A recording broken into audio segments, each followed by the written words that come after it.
మాదొక case అండి రీసెంట్గా. Family dispute నడుస్తుంటే ఇంతలోకి దాంట్లో ప్రాపర్టీ డిస్ప్యూట్ వచ్చింది. ఫాదరు ఉన్న ఒక్క హౌస్ని ఎటువంటి వీలునామా రాయకుండా చనిపోయారు. యాక్చువల్గా ఆయన ఉద్దేశం కొడుక్కి ఇవ్వడం కోసమే. ఆయన వైఫ్ 35-40 ఇయర్స్ బ్యాక్ విడిపోయారు. కాకపోతే అప్పట్లో డైవర్స్లు ఉండేవి కాదు కాబట్టి ఆవిడ ఎక్కడికో వెళ్ళిపోయింది. ఒక కూతురు ఉంది, ఆ కూతుర్ని తీసుకొని ఆవిడ వెళ్ళిపోయింది. ఆయనకి ఇప్పుడు 75 ఇయర్స్. మొన్న ఈ మధ్య ఒక 2 మంత్స్ బ్యాక్ చనిపోయారు ఆయన.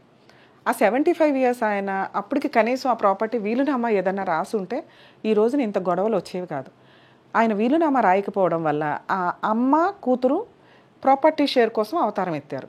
ఆ ఎత్తిన వాళ్ళు ఎంత అధ్వానంగా అంటే ఏ అడ్వకేట్ దగ్గరకో వెళితే వీలునామా రాసి ఉండకపోతే ఖచ్చితంగా ఆ ప్రాపర్టీ 3 షేర్స్ అవుతుంది, గుర్తుపెట్టుకోండి.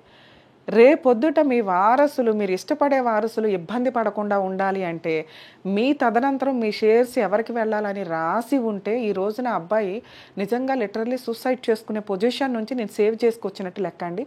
యాక్చువల్గా అతను వీడియో కూడా చేస్తానన్నారు. ఇన్ కేస్ చేస్తే పార్ట్ 2 కింద మీకు అది చేసి చూపిస్తాను.